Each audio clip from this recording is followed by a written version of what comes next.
야고보서 머릿말. 그리스도인들이 교회에 모이면 머지않아 불미스러운 일이 일어나게 마련이다. 밖에서 그 모습을 지켜보는 사람들은 이런 결론을 내린다. 종교 사업에는 사업 빼고는 아무것도 없군. 게다가 부정직하기까지 하다니. 그러나 안에 있는 사람들의 시각은 다르다. 병원이 환자들을 한 지붕 아래 모아서 이러저러한 환자로 분류하듯이 교회도 죄인들을 불러 모은다. 병원 밖에 있는 사람들 또한 병원 안에 있는 사람들만큼 아프기는 매 한 가지다. 다만 그들의 질환이 아직 진단되지 않았거나 감추어져 있을 뿐이다. 교회 밖에 있는 죄인들의 사정도 마찬가지다. 일반적으로 교회는 선한 행실로 넘쳐나는 이상적인 공동체가 아니다. 오히려 교회는 인간의 나쁜 행실을 공개적으로 드러내놓고 직면해서 처리하는 곳이다. 야고보서에는 초대교회 목회자 가운데 한 사람이 등장한다. 그는 자기가 맡고 있는 공동체 안에 그릇된 믿음과 잘못된 행실이 모습을 드러내자 그것들을 마주해 진단하고 능숙하게 조치를 취한다. 깊이 있고 살아있는 지혜, 흔히 볼 수 없는 본질적인 지혜가 여기서 드러난다. 지혜에는 진리를 아는 것이 포함되지만 그것이 전부는 아니다. 지혜는 삶의 기술이기도 하다. 우리가 진리를 안다고 해도 그 진리대로 살아갈 줄 모른다면 무슨 소용이 있겠는가? 우리가 아무리 좋은 의도를 가지고 있다 해도 그 좋은 의도를 지속적으로 붙들지 않는다면 무슨 소용이 있겠는가? 참된 지혜, 하나님의 지혜는 거룩한 삶에서 시작됩니다. 참된 지혜의 특징은 다른 사람들과 평화롭게 지내는 것입니다. 참된 지혜는 온유하고 이치에 맞으며 자비와 축복이 넘칩니다. 하루는 뜨겁고 다음 날은 차갑고 하지 않습니다. 겉과 속이 다르지 않습니다.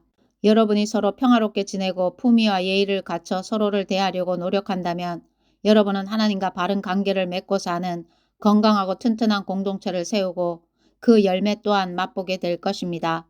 야고보서 3장 17에서 18절 말씀.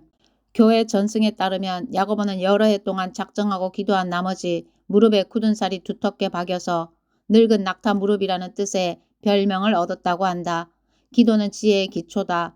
야고보는 그가 편지에 쓴 대로 살았다.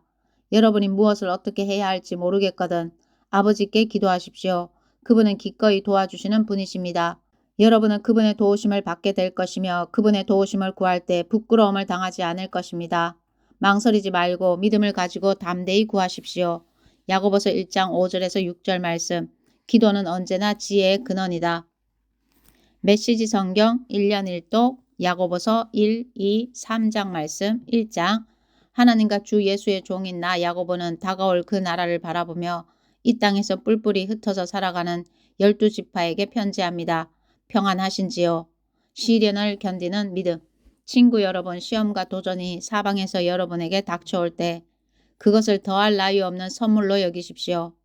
여러분도 알다시피 시련을 겪을수록 여러분의 믿음 생활은 훤히 그 실체가 드러날 것입니다. 그러니 성급하게 시련에서 벗어나려고 하지 마십시오. 시련을 충분히 참고 견디십시오. 그러면 여러분은 성숙하고 잘 다듬어진 사람, 어느 모로 보나 부족함이 없는 사람이 될 것입니다. 여러분이 무엇을 어떻게 해야 할지 모르겠거든 아버지께 기도하십시오. 그분은 기꺼이 도와주시는 분이십니다. 여러분은 그분의 도우심을 받게 될 것이며 그분의 도우심을 구할 때 부끄러움을 당하지 않을 것입니다. 망설이지 말고 믿음을 가지고 담대히 구하십시오. 기도해놓고 염려하는 사람은 바람에 밀려 출렁이는 물결과 같습니다. 그런 식으로 태도를 정하지 않은 채 바다에 표류하는 사람은 주님께 무언가 받을 생각을 하지 마십시오. 망했던 사람이 다시 일어설 기회를 얻거든 박수를 보내십시오. 거들먹거리던 부자가 곤두박질 쳐도 박수를 보내십시오. 부귀 영화는 들꽃처럼 덧없는 것이니 거기에 기대지 마십시오. 여러분은 해가 떠서 뜨거운 열을 뿜으면 꽃이 시든다는 것을 잘 알고 있습니다. 꽃잎은 시들고 그 아름답던 모습도 어느새 바싹 마른 꽃대로 변하고 맙니다. 부유한 삶의 모습이 그러합니다.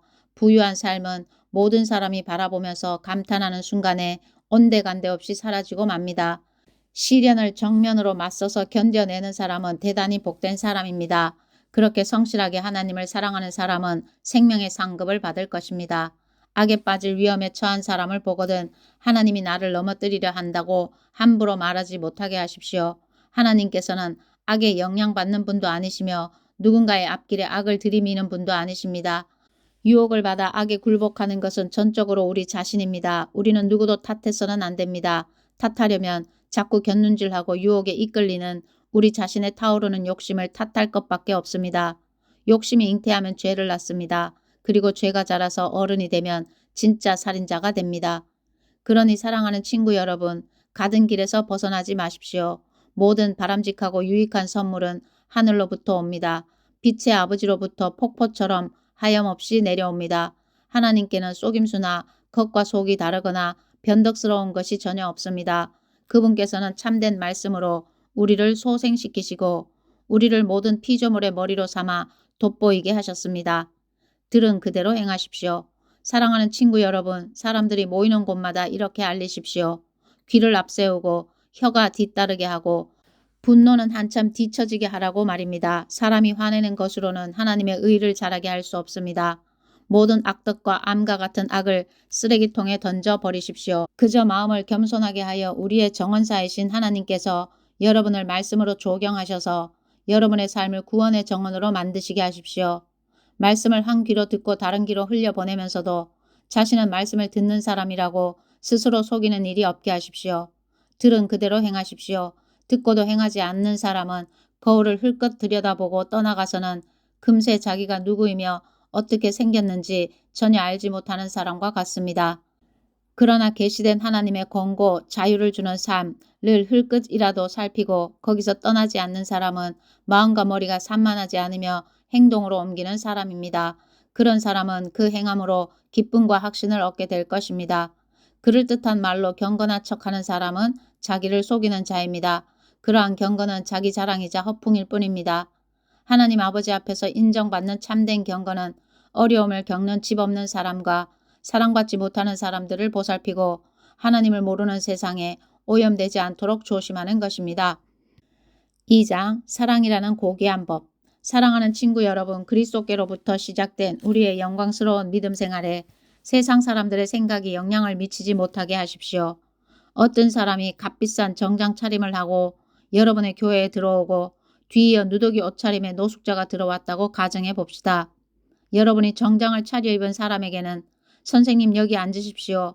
이 자리가 가장 좋은 자리입니다. 라고 말하면서 누더기를 걸친 노숙자는 아예 무시하거나 혹은 여기 뒷자리에 앉는 게 좋겠습니다. 라고 말한다면 여러분은 하나님의 자녀들을 차별하고 남을 판단하는 신뢰할 수 없는 사람이 아니겠습니까? 사랑하는 친구 여러분, 귀 기울여 들으십시오. 하나님께서는 전혀 다르게 일하신다는 것이 이미 분명하게 드러나지 않았습니까? 그분께서는 세상의 가난한 사람들을 택하셔서 그 나라의 권리와 특권을 지닌 1등 시민이 되게 하셨습니다. 그 나라는 하나님을 사랑하는 사람 누구에게나 약속된 나라입니다.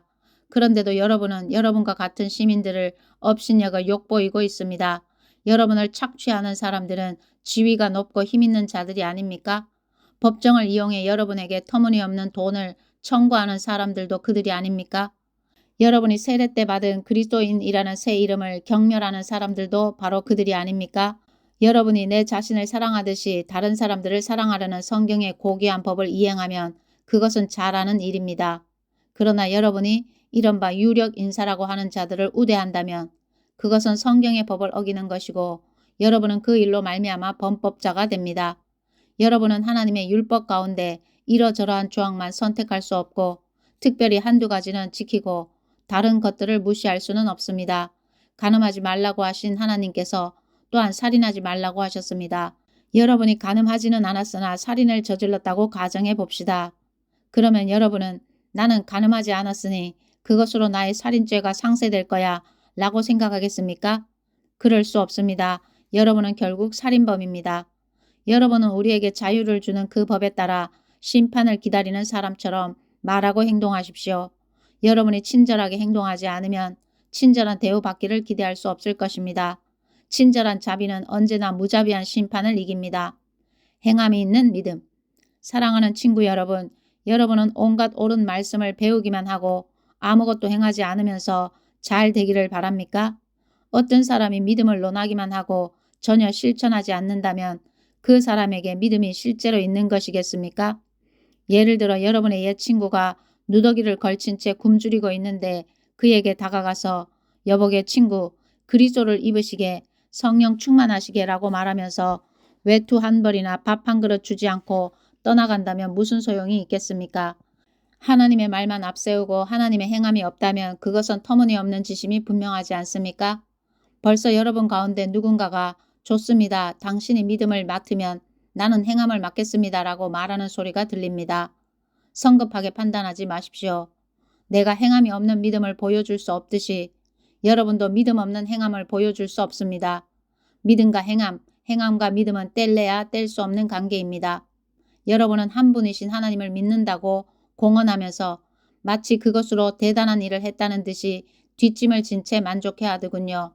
참 대단하십니다. 마귀들도 그렇게 합니다만 그것이 무슨 소용이 있겠습니까?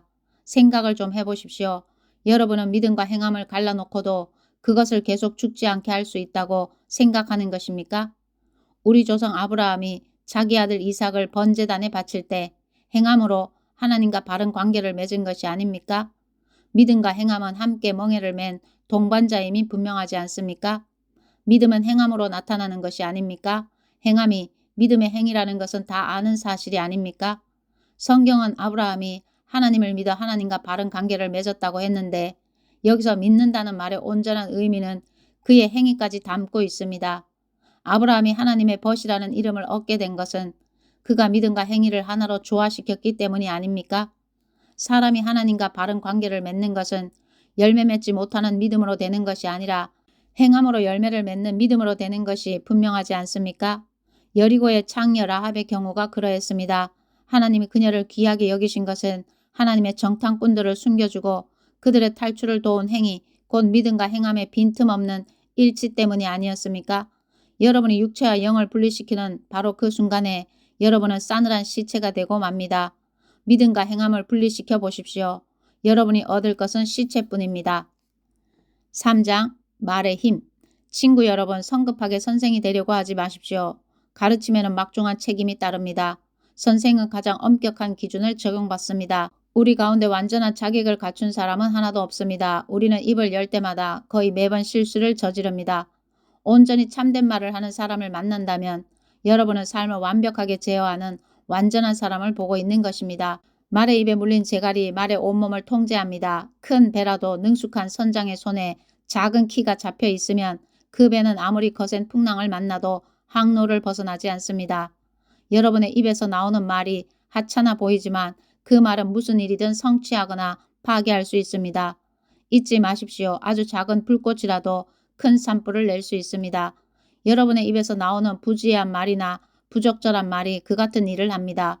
우리는 말로 세상을 파괴할 수도 있고 조화를 무질서로 바꿀 수도 있고 명성의 먹칠을 할 수도 있고 지옥 구덩이에서 올라오는 연기처럼 온 세상을 허망하게 사라지게 할 수도 있습니다. 두려운 일이 아닐 수 없습니다. 여러분이 호랑이는 길들일 수 있지만 혀는 길들일 수 없습니다. 이제껏 혀를 길들인 사람은 아무도 없었습니다. 혀는 사납게 날뛰는 무자비한 살인자입니다. 우리는 혀로 하나님 우리 아버지를 찬양하기도 하고 바로 그 혀로 하나님이 자기 형상대로 지으신 사람들을 저주하기도 합니다. 한 입에서 저주도 나오고 찬양도 나옵니다. 친구 여러분, 그런 일이 계속 일어나서는 안 됩니다. 샘이 하루는 단물을 내고 다음 날은 쓴물을 낼 수 있겠습니까? 사과나무가 딸기를 낼 수 있습니까? 딸기 덩굴이 사과를 낼 수 있습니까? 더러운 진흙 구덩이에서 맑고 시원한 물 한 잔을 얻을 수 있겠습니까? 참된 지혜. 지혜롭다는 평가를 듣고 싶습니까? 지혜롭다는 평판을 쌓고 싶습니까? 여기 여러분이 할 일이 있습니다. 제대로 살고 지혜롭게 살고 겸손하게 사십시오. 중요한 것은 여러분의 말하는 방식이 아니라 사는 방식입니다. 야비한 야심은 지혜가 아닙니다. 스스로 지혜롭다고 뽐내는 것도 지혜가 아닙니다. 지혜롭게 보이려고 진실을 왜곡해 말하는 것도 지혜가 아닙니다. 그것은 지혜와는 한참 거리가 멉니다. 그것은 짐승같이 약삭빠르고 악마같이 교활한 속임수일 뿐입니다. 여러분이 다른 사람보다 더 낫게 보이려고 하거나 다른 사람을 이기려고 할 때마다 이 일은 엉망이 되고 서로 멱살을 잡는 것으로 끝나고 말 것입니다. 참된 지혜, 하나님의 지혜는 거룩한 삶에서 시작됩니다. 참된 지혜의 특징은 다른 사람들과 평화롭게 지내는 것입니다. 참된 지혜는 온유하고 이치에 맞으며 자비와 축복이 넘칩니다. 하루는 뜨겁고 다음 날은 차갑고 하지 않습니다. 겉과 속이 다르지 않습니다. 여러분이 서로 평화롭게 지내고 품위와 예의를 갖춰 서로를 대하려고 노력한다면 여러분은 하나님과 바른 관계를 맺고 사는 건강하고 튼튼한 공동체를 세우고 그 열매 또한 맛보게 될 것입니다. 아멘.